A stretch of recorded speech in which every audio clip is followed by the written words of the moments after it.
Fala pessoal, Isaac aqui. Embora as águias gigantes sejam essenciais nas principais batalhas, tanto na trilogia de Senhor dos Anéis quanto na trilogia do Hobbit, os filmes trazem pouca ou quase nenhuma informação quanto a elas. Somente pelos filmes não conseguimos ter a menor ideia de onde essas águias vieram, suas motivações, se são seres pensantes ou meros cumpridores de ordens. Mas, felizmente, nos livros nós temos muito mais informações sobre esses seres que foram responsáveis por inúmeros feitos, como, por exemplo, salvar Gandalf da Torre de Isengard, Frodo e Sam da Montanha da Perdição, enfrentar as bestas voadoras perante os Portões Negros, nos eventos do Hobbit da Batalha dos Cinco Exércitos, e a lista continua. Portanto, neste vídeo veremos 5 coisas que você talvez ainda não saiba sobre as grandes águias do universo Tolkien.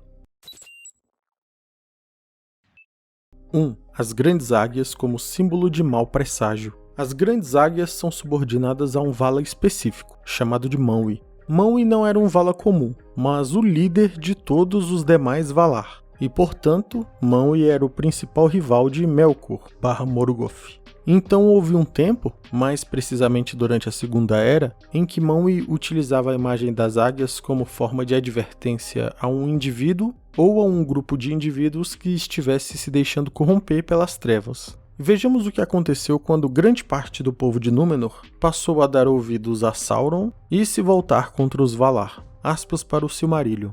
E do oeste, às vezes, vinha uma enorme nuvem ao entardecer, como a forma de uma águia, com as pontas das asas abertas para o norte e para o sul. E aos poucos ela aumentava, encobrindo totalmente o pôr do sol, e a escuridão absoluta caía então sobre Númenor. E algumas águias traziam raios sob as asas, e trovões reverberavam entre o céu e as nuvens. Surgiu então o medo entre os homens. Vejam, as águias dos senhores do oeste, gritavam eles. As águias de Manwë estão investindo contra Númenor, e caíam prostrados. Então, uns poucos se arrependeram por algum tempo, mas outros endureceram seus corações, e brandiram os punhos para os céus. Os senhores do oeste tramam contra nós. Estão atacando primeiro. O próximo movimento será nosso. Essas palavras o próprio rei pronunciou, mas elas haviam sido tramadas por Sauron. 2. As águias são Maiar? Olha, essa discussão é bem antiga na base de fãs de Tolkien. Uns acreditam que sim, que as águias são espíritos encarnados sob essa forma. Outros acreditam que não, que as águias são seres físicos análogos aos entes. Como essa discussão é extensa e o vídeo não é focado somente neste tema, eu vou resumir no que eu acredito e o texto que me levou a essa conclusão. Ao meu ver, sim, as águias são seres da raça Maiar, espíritos de uma estatura similar à de Gandalf e Radagast, porém que encarnaram sob essa forma. Eis o trecho do Silmarillion que me levou a essa conclusão. Aspas. Manwë Sulimu, o supremo e mais sagrado dos Valar, instalou-se nas fronteiras de Aman. Espíritos, na forma de falcões e águias, sempre chegavam voando à sua morada, e dela partiam. 3. As águias possuíam uma sociedade e um rei chamado Thorondor. As águias viviam originalmente nas Terras Imortais, mas quando o elfo Noldor chamado Fëanor, lá atrás na Primeira Era, convenceu os demais elfos Noldor a se rebelarem contra a vontade dos Valar e irem embora para o continente da Terra-média, mesmo ficando profundamente chateado com isso, Manwë não deixou de se preocupar com eles, e enviou as águias para que ficassem de olho neles, e os ajudassem naquilo que fosse possível. Com isso, elas traziam notícia ao líder dos Valar sobre o que acontecia na Terra-média. Entretanto, o que muitos não sabem, porque não é mostrado nos filmes, é que as águias podem falar, assim como o dragão Smaug falava, e possuíam uma sociedade organizada o suficiente para terem até mesmo um rei, que se chamava Thorondor. E é importante ficar claro que as águias não se comunicavam somente entre si ou com o Vala Manwë por meio de telepatia ou algo do tipo. Vejam um exemplo do Rei das Águias conversando normalmente com um elfo chamado Turgon, aspas para o Silmarillion. Como as novidades lhe pareciam importantes, imediatamente o próprio Thorondor foi avisar Turgon. Morgoth está dormindo? Perguntou Turgon. Definitivamente não, respondeu Thorondor. 4. As águias da Primeira Era eram grandes e poderosas o suficiente para enfrentar dragões. Antes que você se assuste com essa informação e pergunte, mas como assim? Permita-me trazer uma citação do Silmarillion. Desceu das alturas Thorondor. Rei das Águias, a mais poderosa de todas as aves que já existiram, cujas asas abertas cobriam mais de 60 metros.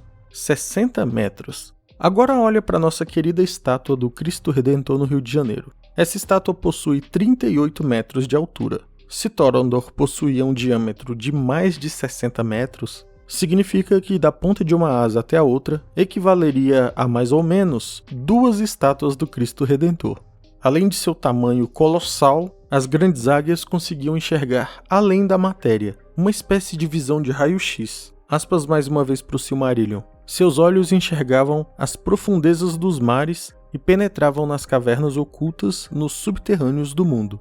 Com essa habilidade, as águias gigantes conseguiam identificar o ponto fraco dos dragões e tirar proveito disso. Vejam as palavras do professor. Eärendil apareceu, porém, refugindo em uma luz branca, e em torno de Vingilot, seu barco voador, estavam reunidas todas as grandes aves do céu, com Torondor como comandante. E houve batalha no ar o dia inteiro e toda uma noite escura de dúvidas. Antes que nascesse o sol, Eärendil matou Ancalagon, o Negro, o mais poderoso do exército de dragões, e o lançou das alturas. Nasceu, então, o sol, e o exército dos Valar saiu vencedor, enquanto quase todos os dragões foram exterminados. 5. As águias na Terceira Era não eram mais as mesmas. Enquanto as águias da Primeira Era eram super poderosas e absurdamente gigantescas, como vimos, o professor disse que elas foram diminuindo em tamanho e poder ao longo das eras. E é natural que isso aconteça. Afinal, as águias da Primeira Era nasceram no Reino Sagrado de Valinor,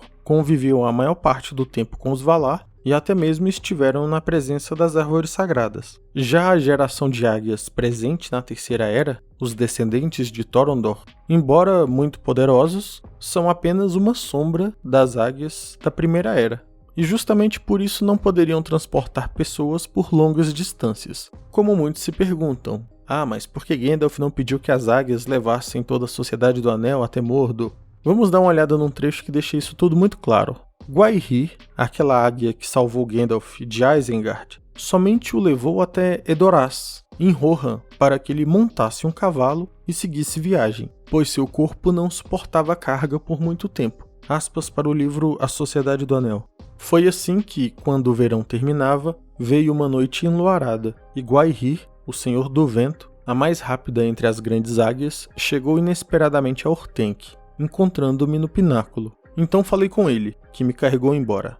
Antes que Saruman soubesse, eu já estava longe de Isengard. Até onde pode me levar? Perguntei a Gwaihir. Por muitas milhas, disse ele, mas não até o fim do mundo. Fui enviado para transportar notícias e não fardos. Então vou precisar de um cavalo quando pousarmos, eu disse. E um cavalo extraordinariamente rápido, pois nunca precisei tanto da velocidade antes. Se é assim, vou levá-lo a Edoras, onde o Senhor de Rohan fica em seus palácios, disse ele, pois esse lugar não fica longe daqui. E com essa resposta eu fiquei contente, disse Gandalf. 2 coisas aqui pra gente notar. Primeiro, que Gwaihir, assim como Torondor, também conversa com Gandalf. Tá aí mais uma prova que nos livros as águias falam. E segundo, que mesmo Gandalf dizendo que nunca precisou tanto de velocidade, a águia, em vez de falar, já que você precisa assim tanto de velocidade, então fica nas minhas costas aí que eu te levo. Não, ela falou assim, olha, eu posso te levar até Edoras, que não fica longe daqui. Esse fato, mais uma vez, demonstra a limitação de resistência e tamanho das águias da Terceira Era, quando comparadas aos seus ancestrais lá da Primeira Era, que tinham o triplo ou quádruplo do tamanho e conseguiam carregar até dezenas de pessoas ao mesmo tempo. Por exemplo, Torondor, durante a invasão de Gondolin, carregou centenas de elfos. Falando nisso, o Rei das Águias, chamado Torondor, tem uma série de feitos impressionantes, e talvez mereça um vídeo só dele. O que vocês acham? Deixe sua opinião nos comentários. E com isso chegamos ao fim de mais um vídeo. Se você gostou, não deixe de se inscrever e deixar um gostei para ajudar o canal. Para mais conteúdo relacionado a Senhor dos Anéis, me segue no Instagram no endereço que está na tela. Um abraço e até o próximo vídeo.